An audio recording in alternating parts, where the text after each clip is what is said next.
Welcome once again to the Radical Imagination. I'm your host, Jim Bredos. I'm a sociologist who's taught at John Jay College of Criminal Justice and Yeshiva University here in New York City.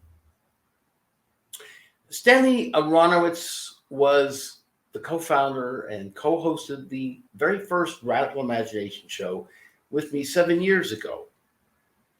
Stanley was a political activist and cultural critic, an advocate for a reinvigorated labor movement, and a professor of sociology, cultural studies, and urban education at the CUNY Graduate Center.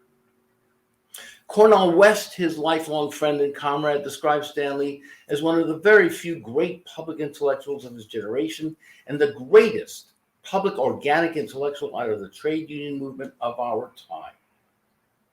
We'll be doing 3 shows celebrating and reimagining Stanley's inimitable work and life. The first will cover his work as a journalist, champion for racial justice, his progressive politics, and his union activism, culminating in his 1973 book, False Promises. Michael Pilius, one of Stanley's closest friends and confidants, will be our co-host for the shows and will help present what he considers to be Stanley's 3 main periods as a public intellectual, with, of course, much in between. Michael has taught ancient and modern philosophy at LIU, Brooklyn, for over 30 years, is the co-founder of the journal Situations, project of the Radical Imagination. He also co-founded the Institute for the Radical Imagination, an alternative left educational project. One of our other guests is Peter Bratzis, who's an associate professor at CUNY in political science and the author of Everyday Life in the State. He's also a co-founder of the journal Situations, a board member of the Institute for the Radical Imagination, and the host of the Marxist Summer Institute on the beautiful Greek island of Kossos. He and Michael host a podcast, Prosperity Marxism. And our other guest is Phil Nicholson, who's a distinguished teaching professor at State University, New York, a past president of the Nassau County Community College Federation of Teachers, and past chairman of the Department of History, Political Science, and Geography at the college. He's the author of Who Do We Think We Are? Race and Nation in the Modern World, and Labor's Story in the United States. Phil has published widely in numerous scholarly journals. Once you met Stanley, you were hooked. It was next to impossible to not be intensely influenced by his work and his ebullient love of life. His radical imagination was not just about protesting what existed. It was about prefigurative action and study that could change and enhance the freedom, beauty, and happiness of life. And I'm so pleased and grateful that we all will be able to talk more about Stanley's work and his life. And Michael, do you want to tell us a little more about what we're planning to do here? Yes, thank you, Jim. I may begin by how I first met Stanley. I was at the New School for Social Research, now New School University, studying philosophy, sort of bored out of my mind with technical problems in philosophy, even though I learned a lot in some of the classes there with the great minds. But anyway, a friend of mine said Aronowitz is doing Marx at the Graduate Center. This was 1989, kind of crucial year, fall of the Berlin Wall. And so I went as a visitor, and in that class, which was about 50 people, including auditors, there included many luminaries such as Zora Lampert, the Goya girl, and also actress in the John Cassavetes troupe, Lynn Tillman, a very well-known poet, several union and labor luminaries in the room, as well as an extremely great group of graduate students very involved. So we hit it off immediately. We shared a common interest in French theory and in French appropriations of Karl Marx and Marxism. And from there, it was a very fruitful over 30-year collaboration with Stanley. back and forth in terms of many verbal exchanges. We both lived in Park Slope.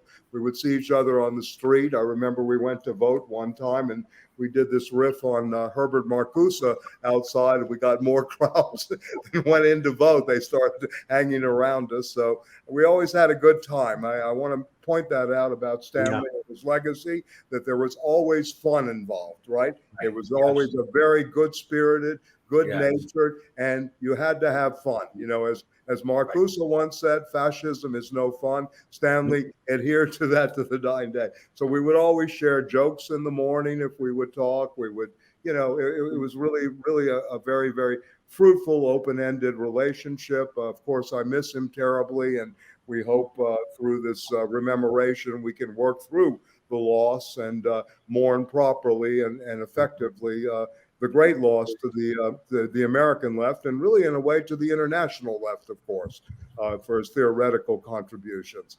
So anyway, I have thought about this show going forward, and for me, one way of approaching the vast legacy, and what Cornell said, you know, is an exemplary organic intellectual, is maybe to divide his work, and this is not doctrinaire by any means or fixed in stone, but divide his work into three different periods, if you will, just to periodize it, to give us some markers to work with.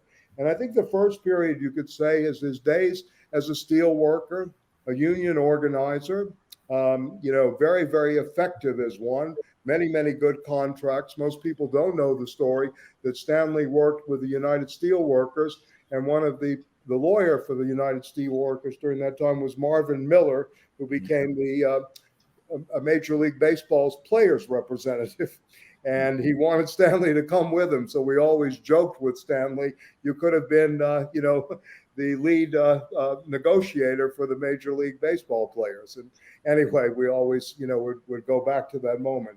But anyway, at that time too, he you know, had the ability to go to many of the new formed left, you know, the SDS moment of the Port Huron statement. He was present with Tom Casey Hayden, Al Haber, and others in the writing of the Port Huron statement. And this came out even more actively when he and Tom Hayden did a fundraiser for the Left Forum about 12 years ago. It's very interesting how Tom, you know, remembered Stanley's presence and remembered it publicly, etc. Something that very few people know, that he contributed to that document.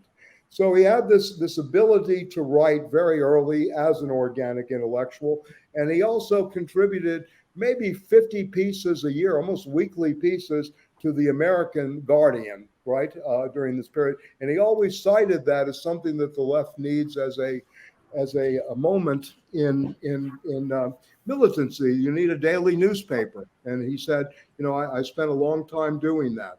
So these were very early formative years for him. You know, he came out of the Bronx, out of a socialist background. His father was very active in the culture, and he you know, he went to see October 1917, directed by Eisenstein when he was 13 and 14, and got a very heavy dose of the cultural left, if you will, and you know, as well as attending LaGuardia School for the Arts, the old arts and music school back in the day, and he played violin too. Anyway, all to say, in this first period, there's union organizing, the organic intellectual, a lot of writing that led up to the breakthrough book, and I'll put it up here. Jim has a copy as well, False Promises, which was published in 1972, which basically, you know, critiqued in a very effective way, very militant way, the dominant union bureaucracies and what he called contract unionism. Still today, I think a problem in union struggles. And this collective begging, he called it, didn't he? What? I'm sorry? He talked about it in terms of collective begging. Yes, it became collective begging. Yes, contract unionism led to collective begging. Yes, very well put. Yes. So this was really his first phase as the development of an organic intellectual, and Ferruccio Gambino, who I think is still alive, mimeographed parts of False Promises, and it circulated in Italy in the 70s and helped very much the thinking of what became the Negre, Piperno, Tronti group in the Italian autonomous movements, and led to zero work, or the question of why work, what do we work for, etc. Right. So this was a very, very crucial time in his formation. He worked at the College of Staten Island during that time as an adjunct. He also had a position at the New School, and it's funny because he would really bring in the numbers, and he was paid on the regular pay scale. And so he went to the people and said, "You got to pay me more if I'm going to continue." And they agreed. You know, back in the 70s, you could do stuff like that. So anyway, that's, just, I know we're limited by time and we could go on and on, but today I think we're going to focus as much as we can on this first period. The second period, Stanley moved, got a job after False Promises, went to San Diego, and became very immersed in cultural and philosophical theory, and was at the University of California at Irvine.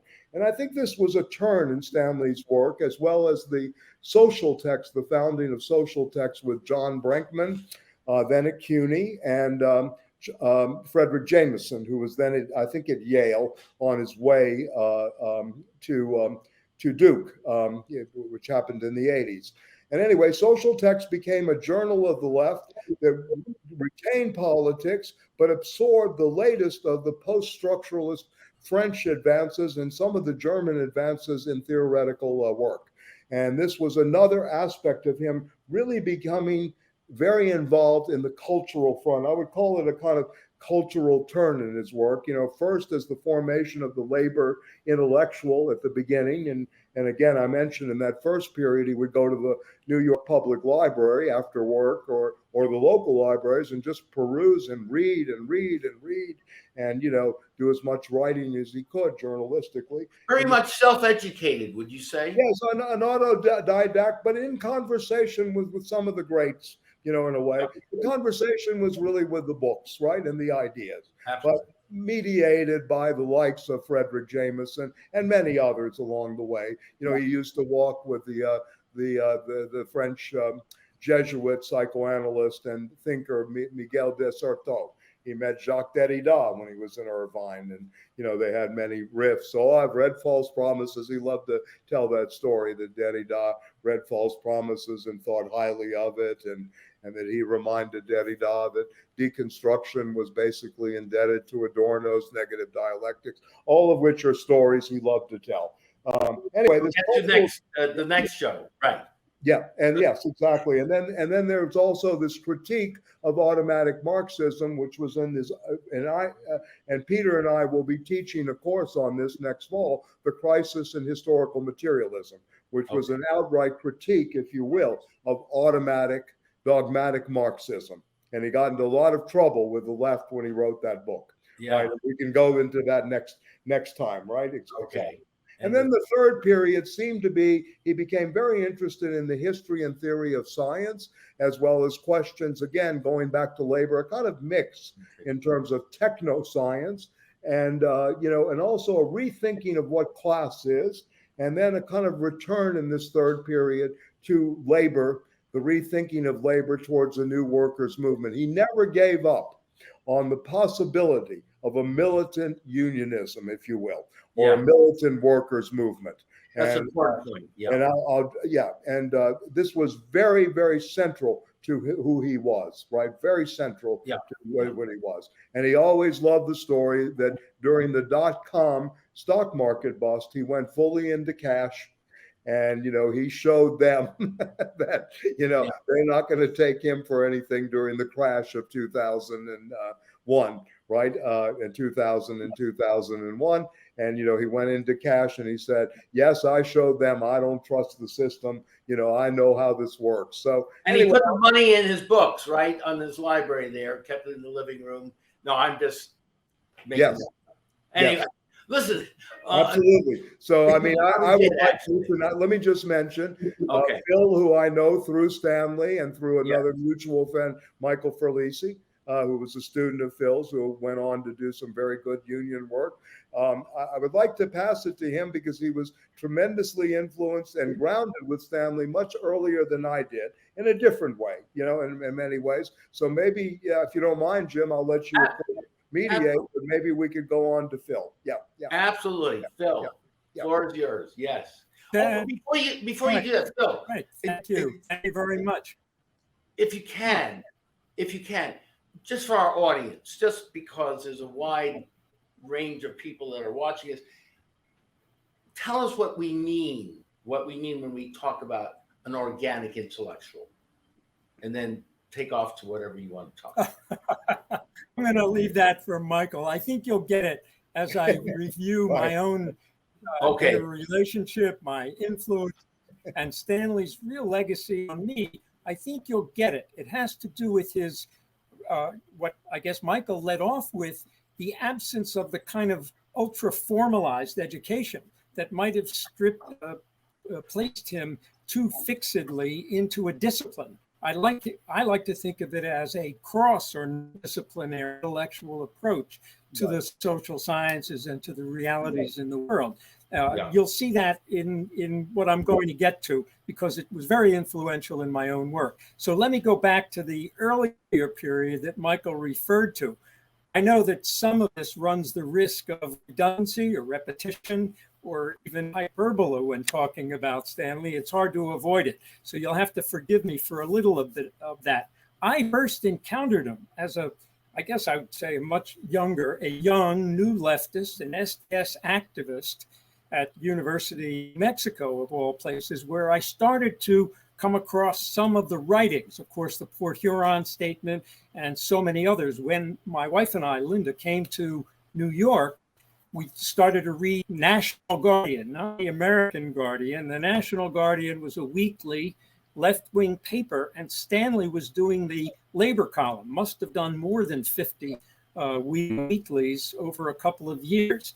And then the Guardian, my Linda worked at the Guardian for a while during the Columbia University strikes. And so we went to some Guardian events, fundraisers, picnics, and that's really the first time I met Stanley. He hadn't yet gone back to finish his degree or anything. We became somewhat associated. We were involved in the planning of a couple of big urban events. I'd say they were demonstrations. I won't go into the details, maybe another time. We'll talk about some of the creative demonstrations that were in Midtown Manhattan, stopped some traffic and stopped some ruling class banquets from actually proceeding as they had originally scheduled. So that's our earliest acquaintance with Stanley. He, to me, was like even before I met him, he seemed to have the kind of voice of Thomas Paine, with these striking essays every week on specific labor events, but he had a bigger, and I guess you could say a more dynamic, organic approach to his analysis. And that's, I guess, a good way to start this. He kept his singular focus, I think, at least in these early years, was on labor, and I think it stayed there for more than a half a century. He was the general editor of the Temple University Press series called Labor in Crisis, a series that included my book, Labor's Story in the United States, from 2004. It was a book inspired largely by his book, From the Ashes of the Old, from 1998, American Labor and America's Future. When that book came out, I invited him to a conference of the Long Island Industrial Relations Research Association the year after, 99, to talk about that book and to deliberately needle the Long Island labor bosses there, whom I knew quite well. I was a union president at the time, fairly active in the region's union activity. I was also the editor of the Long Island Industrial Relations Research Association newsletter, so they couldn't easily turn me down. His talk, and he could go anywhere, as some of you know, fee or no fee, and there was a modest fee here, but not much. He criticized the local labor leaders for their craven need, he said, for respectability. He actually talked about them having a greater interest in serving as Boy Scout leaders than as real working class advocates. They Right. squirmed, and of course, we then had our lunch, and he and I sat together, and he challenged my complaint about the absence of a decent and up-to-date and analytically, I guess, more timely analysis of labor's history. He said to me when I was saying, there isn't one, I'm teaching labor courses and there's no good text. So he looked at me the way I'm sure he's looked at anyone who's worked with him over the years. It's the right one. Pretty much like that. Well, I took it up, as some people do, and we eventually got back to that. His energy, and I'm trying to convey some of that here, was astonishing. His output, as you all know, prodigious. His thoughts and ideas, sometimes diamond sharp, unlike anything it cut. He was timely, too, though not always recognized right away. When his 1974 book came out, Food, Shelter, and the American Dream, something I learned him later that he kind of taught the success of false promises. It sounds as if it could have been written this morning. How timely.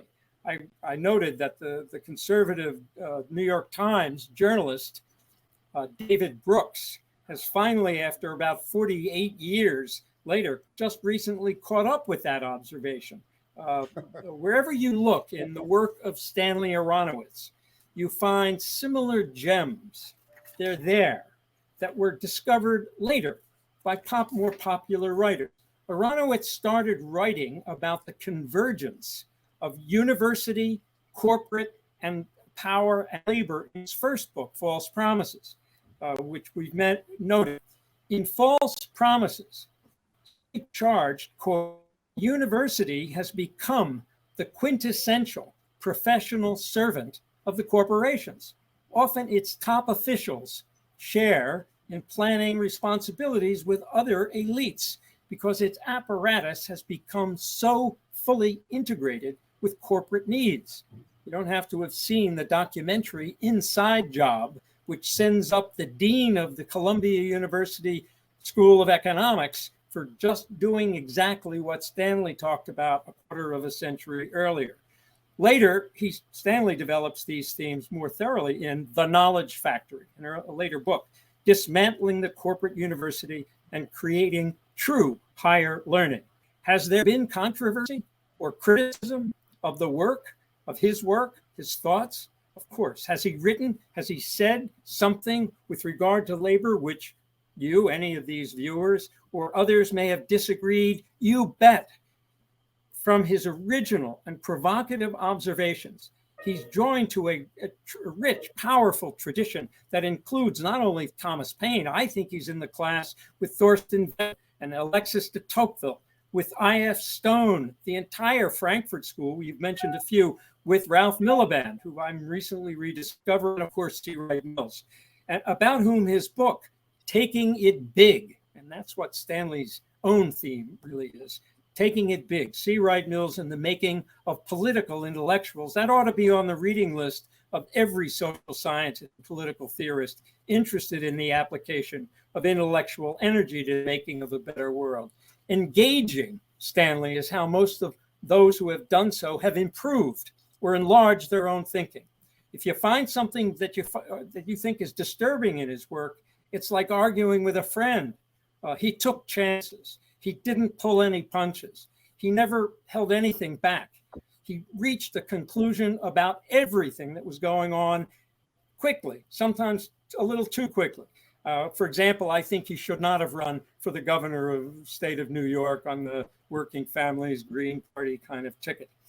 His 2014 book, The Death and Life of American Labor Towards a New Workers' Movement, that's only from 2014. It highlights the absence of any broad left vision here in the United States and abroad. The near hopelessness of so-called progressives who serve simply, as he called them, protest and resistance. He primarily worked as a sociologist, and this is the cross-disciplinary thought that I want to conclude with, his respect and his advocacy for a broad and cross-disciplinary analysis garnered some criticism. I would contend that it's the disciplinary boundaries of his critics that were most often responsible for their own mistaken understanding of his analysis. Here again, and here's Stanley and how class works. Thus, as opposed to writers for whom capitalist relations are relatively stable over large expanses of time, I claim that classes and their struggles for power within a system of social relations have historicity. Stanley, by historicity, I mean they come into existence under specific conditions that almost inevitably are superseded by new conditions and new social formations. That's the theme that drove my first book, Who Do We Think We Are? I use the concept of a double helix of race and nation, changing, turning through historical inputs of necessity and circumstances in history to become what they are now, and they're still dynamic changes. Stanley helped inspire that. Of course, the dynamic historicity of class formation appeals to my thinking and work. How else can we begin to understand the current peculiarities of domestic devolution of institutions, including, most significantly, labor unions? Stanley was profound and mundane, at times profoundly mundane, as in his long-term advocacy of the 6-hour workday, for which we've had many discussions, or his idea of term limits for union officers to promote labor democracy, and so on. He never stopped asking this question: what is to be done? And then offering some of the most cogent arguments to answer the question. For newcomers to his work on labor, a good place to start would be From the Ashes of the Old, and then his recent Death and Life of American Labor. They're still timely. I think I've used more of my time. I think he was most indefatigable ally of a re-energized labor movement in the United States. For labor, whether it has always been fully appreciated his work or not, for those who think about the future of labor democracy, Stanley was a national treasure, calling decades ago for greater international labor solidarity, international labor action. That's another aspect of Stanley, which I haven't taken up adequately, that most of his books show. His creativity, his call for new imaginative versions of activism on the part of labor. You remind me of so many freedom fighters. Freedom, and I'm sure Stanley, if you were here today, would smile if you heard me saying this. Freedom is never given. It's only taken. It's not something you get from the master. That's just going to be another cup of cold water and maybe less from the lash. And Stanley saw that consideration, situation. For me, he was, and I think for the country, he's a national treasure. He was a friend, he was a comrade in the struggle, always. When I was publishing my first book, I called him because I needed some advice on how to negotiate a book contract, and he gave it. When the second book was about to be published by another publisher, he said, no, bring it with me to Temple. I think you'll even get a bigger advance. So here he is, profound, and I think wonderfully mundane at the same time. Yeah. Thanks very much for my awkward timing, for listening. Well, you mentioned timing. Thank you. Well put. Thank you. Actually, of course, one of Stanley's major concerns was our collective control of time. It's central to our individual concerns, daily life, as well as human destiny as a whole under capitalism. But time is going, so we want to hear from Peter. Peter, add whatever you would like to add to what you've heard. Thank you, Jim. Well, I first met Stanley at the CUNY Graduate Center when I was a PhD student there.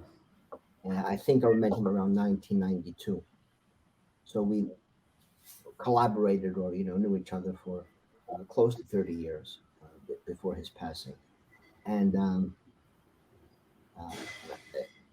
as Michael said before, and as is well known, for those people who read Stanley's work, he was largely self-educated in some ways, but he had certain key influences. When he was young, not only he had gone to summer camps that were sponsored by the Communist Party here in the United States. He was also a student at the Jefferson School, which was also sponsored by the Communist Party. And there he began his education in the classics, in ancient political thought, in philosophy, in the sciences. And concurrently, he was also a student at the of the violin in the School of Performing Arts, or what became the School of the Performing Arts. When he then went to college, Brooklyn College, he was suspended his first semester for protesting against the administration. And after he was suspended, he decided to not go back for two reasons. He had said, number one, he wanted to become independent, to live on his own, to move out of his, move away from his parents. But the key reason was he found it extremely boring. Brooklyn College at that time was like an extension of his high school experience, overly disciplinary, obviously, and boring. So he left, and that's how he began then a series of jobs working in various factories that would last close to 10 years. To me, Stanley was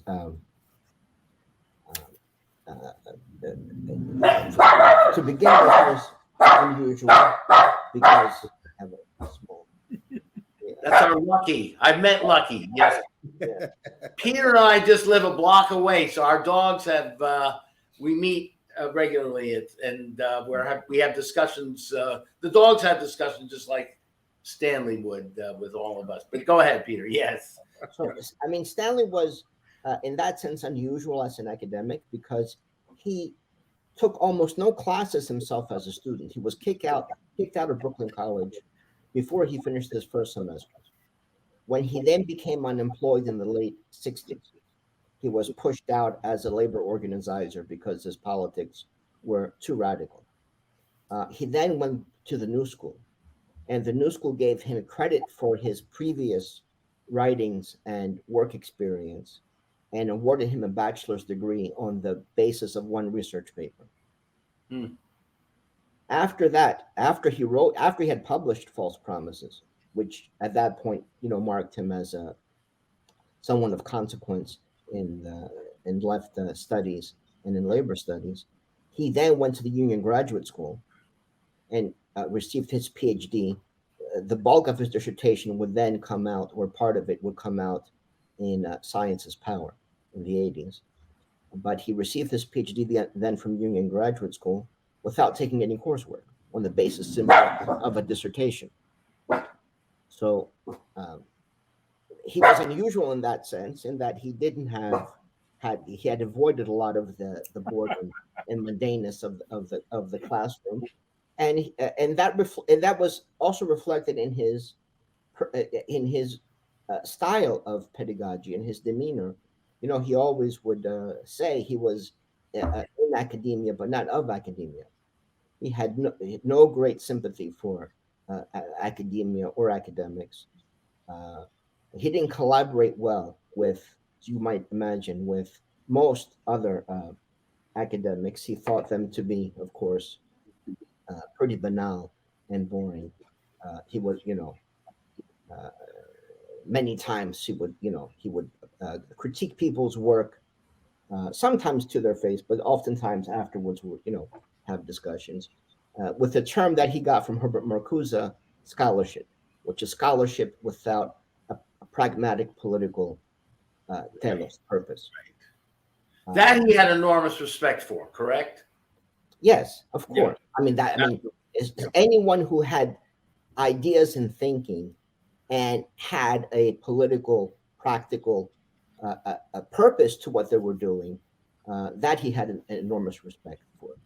But this machinery of academia that publishes things of no consequence simply for the purpose of producing technical expertise or what have you, he had no appetite for. Right. And again, that was reflected in his in his pedagogy, because he wasn't someone who simply lectured. I mean, he did lecture, but it was much more dialogical, his classes. And he created spaces for his students to be able to educate themselves and educate each other.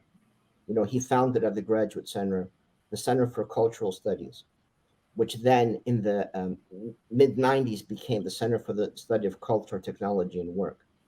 And that was a space that we had. We had a physical space that we had a place to sit and hang out and do work and so forth, but also to organize seminars, reading groups. We were all very good friends, you know, the people who were studying with him at that time. And we learned from each other because we would have reading groups on Spinoza or Henri Lefebvre or various characters, and we would learn. And you and Michael seem to be really carrying on that tradition, right? The concern with Well, all of these, yeah, but all of these things we did with Stanley, the journal, Situations. Yeah, tell us a little about that. Yes. Well, Situations came into existence because at the Center for the Study of Culture, Technology, and Work, we had a journal. A Found Object was the journal that we published for 10 years or so, I guess, from the early 90s through 2002 or so, or three. And then it kind of folded. But we had many library subscribers. We had about 50 or 60 libraries that were subscribing to it. And we had an obligation to send them, we owed them some journals. You know, at that time, we said, well, why not start a new journal with a different mission than Found Object? You know, given that we had a point of departure for this, and that was the beginning of Situations, and of course, it's continued. It's been 17 years or so since the first issue of Situations. But that also worked in a similar way, and Stanley was a catalyst, and you know that's how I really met Michael in preparation then for putting out that journal. And it was other people, of course, who had an affiliation to Stanley, who then joined the project.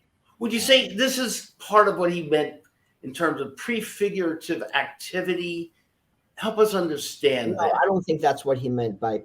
I mean, Okay, help us understand that. In terms of how we collaborated, it might have been in some ways prefigurative, but prefigurative means that the way you organize or you do something has to reflect what you want to achieve.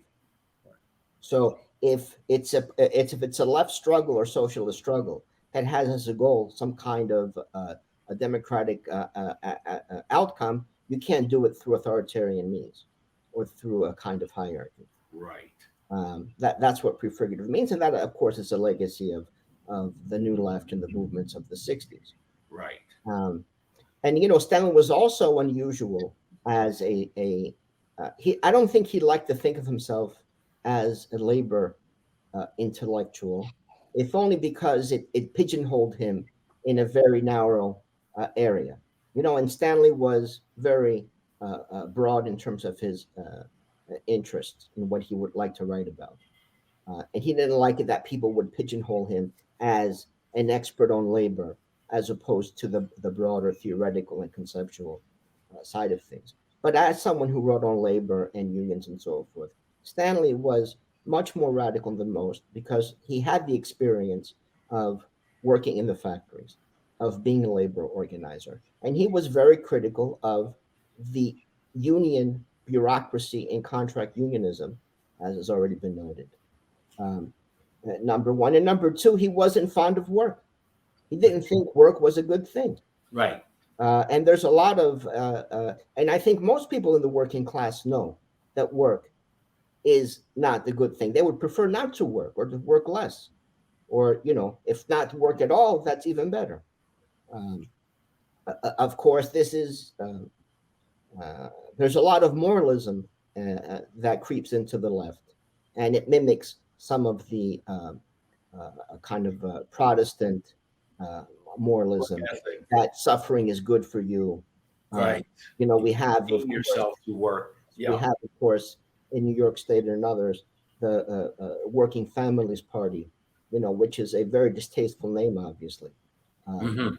because it, number one, not only glorifies the bourgeois family, but also glorifies work, which any proper working class movement, this is what Frederick Jameson calls a vanishing mediator. The purpose of the class struggle, from the standpoint of the working class, is to eliminate the working class. Or Peter, create a workers' That's movement independent of capital. Is excuse that me. another way of putting it? Creating a workers' movement independent of capital. Well, by definition, the workers' movement is in relationship to capital, because Right. work But Stanley was about trying to remain as independent of that, or correct? of the logic of Yeah, capital, the logic of organizational forms. Okay, the logic, right? Exactly. Right, but that means that it means this prefigurative, as you noted before, but it also means that the purpose of the struggle is to end the working class, Right. is to end the working class. And enjoy life and the beauty, the music, the art, the Greek islands. Well, etc. the purpose of ending work is, number one, is not only to enjoy things. That's a kind of, that goes without saying.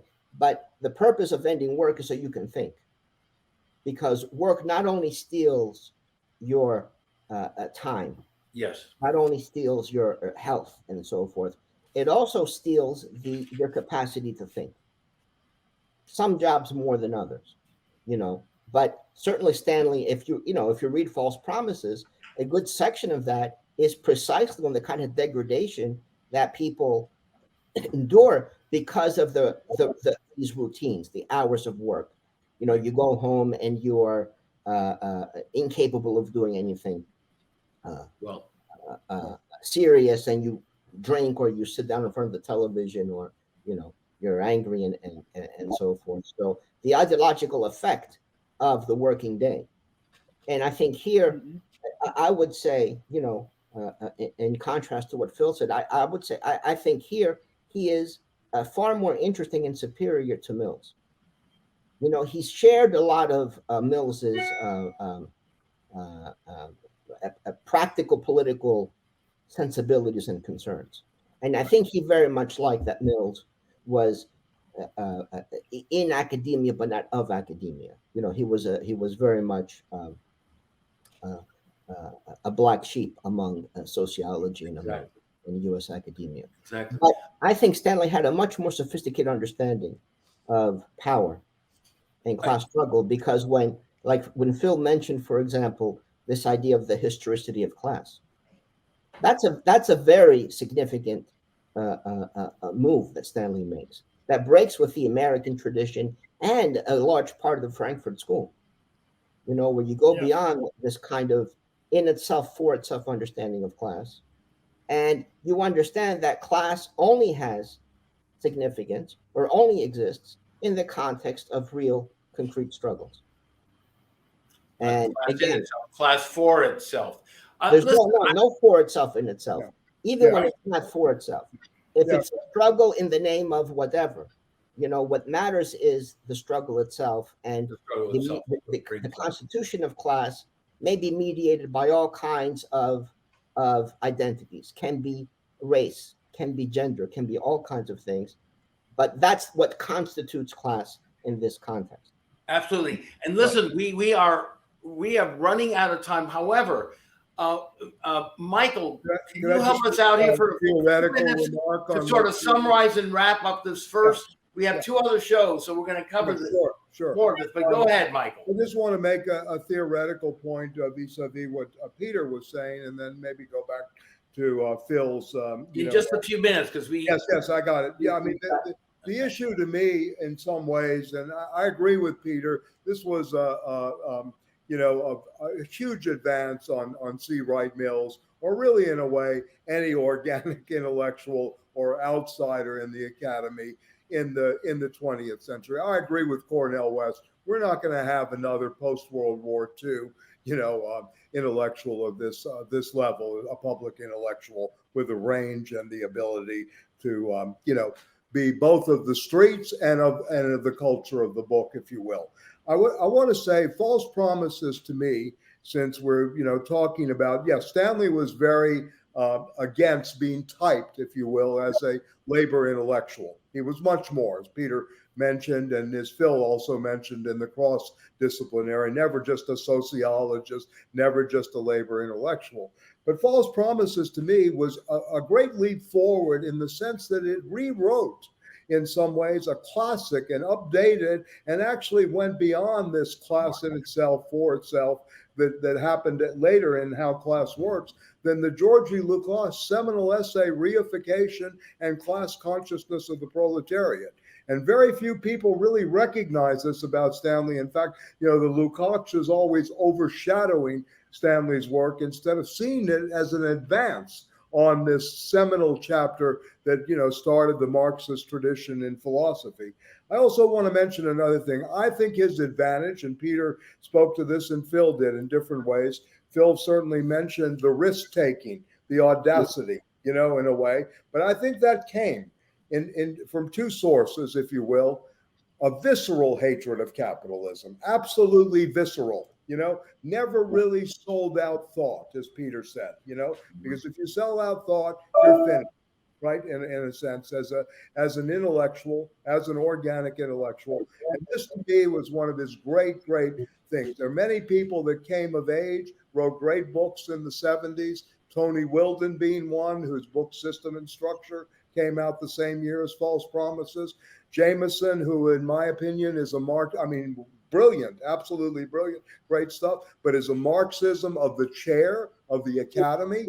Stanley was outside of this always, Right. Only never of the system itself. And he talks about, as Phil mentioned, this professional servant class, the academics. Right. Peter talked about, again, these technical individuals in the tenure factory and producing this scholarship that means nothing. And also, to go back to this, he also had a very strong sense of anti-authoritarianism that always got him through. He didn't give a shit where someone was coming from or how much they, really had to say. So one of the reasons he got kicked out of Brooklyn College and never go back. I'm afraid I'm going to have to be reluctant. Okay, go ahead. The authoritarian of this group here. False Promises. We have run over time. We unfortunately have to leave it here. We have two more shows that we're going to incorporate more of this. Thank you so very, very much, all of you, for your contributions, and I look forward to hearing and talking with you again on these other shows. So again, thank you so very, very much, and thank you so very, very much for listening to us today as we reminisce and talk about the life and work of Stanley Aronowitz. This is Jim Fredos. We'll see you again next week on The Radical Imagination. I must admit that approaching this 2012 Left Forum conference, I was a little concerned that with probably 4,000 people and more than 400 panels, this would be a chaotic disaster at some level. And I've been pleasantly surprised that it is an outstanding success. Every panel, or almost every panel, had a very good audience. Many of the panels, according to the people I spoke with, were interesting. Some of them were very controversial. I talked to somebody about Iran. There were two Iran panels that she attended. She was outraged by both of them, but they actually stimulated her thought, which is the most you can expect. I participated in three panels, one on the future of the labor movement, which was very, very well attended, and the problem of jobs, a jobless future, which was also very well attended. But this afternoon, we had a panel which was really about the limits of protest and resistance with four panelists, Michael Pelias, John Clark of New Orleans, Peter Bratzis, who teaches at Salford, England, near Manchester, and myself. It was a panel which had a very lively discussion and a very active audience. The audience was practically all involved in talking, in disputing, in arguing. And what we really were talking about is not that we were at all opposed to protest and resistance, but that we argued all of us that protest and resistance was a necessary and a dramatic and a very inspiring development over the last 6 months, especially with the emergence of the Occupy movement. But it was not sufficient to sustain itself over a long period of time. And so what we had is a 2-hour discussion, more or less a 2-hour discussion, as to what was possible in terms of creating alternatives to the corporate state, alternatives to the increasing repressive state under which we all live in the United States, where the Army, as well as the police, have become militarized. The Army is always militarized, but the police have become militarized in clearing out protesters, where there really is a great rise of conversation on the right, and the left is still not having a serious conversation. John Clark actually presented a view that where we are now is the need to create communities which would have workplaces, which would have consumer societies, which would have neighborhood governance of one kind or another, that would to a large extent be an alternative to the centralized government, either of the city of New Orleans or the state of Louisiana. And he says some of that is going on. And he says that there were 25,000 people who responded to the Katrina catastrophe by volunteering, and some of them have stayed in New Orleans, and they're trying to rebuild some communities. Peter Bratzis made an argument which I thought was incontrovertible. That is to say, it was hard to refute, that the nature of the state, the nature of government has changed, so it is no longer really responsive to the people. No matter how much activity you have, no matter how much protests you have, no matter how much anger you have at what is going on, both in terms of the war in Afghanistan right now, and the militarization of American society, and the refusal of both the national government, the executive branch, which includes the president, and the Congress, to actually enact serious reforms in healthcare and other areas like education. No matter how much protest we've had in the last 6 months, and before that, the state is not going to be responsive. And he gave the example of Greece and Italy, especially Greece, where you have massive protests, where you have general strikes, which are unimaginable in the United States, and still they have not been able to make any change. And one of the reasons for that is they don't have a program of what they mean by the good life. That is to say, they're not oriented to changing life, they're oriented to improving the lives that they have within the framework of the existing state.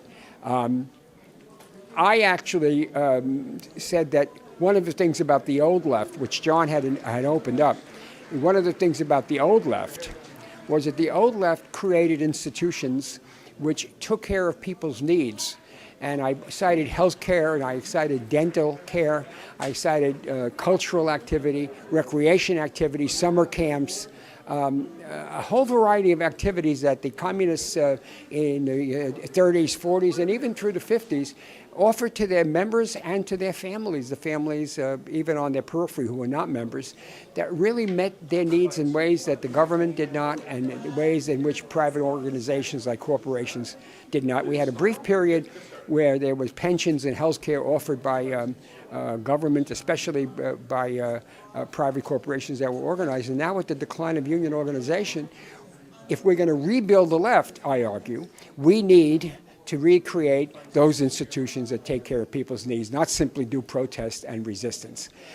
We used to call it in the 1960s in the New Left, we called it prefigurative activity. That is something that prefigures what we want as life. And so the point of the left should be that we want to change life, not simply that we want to protest what already exists.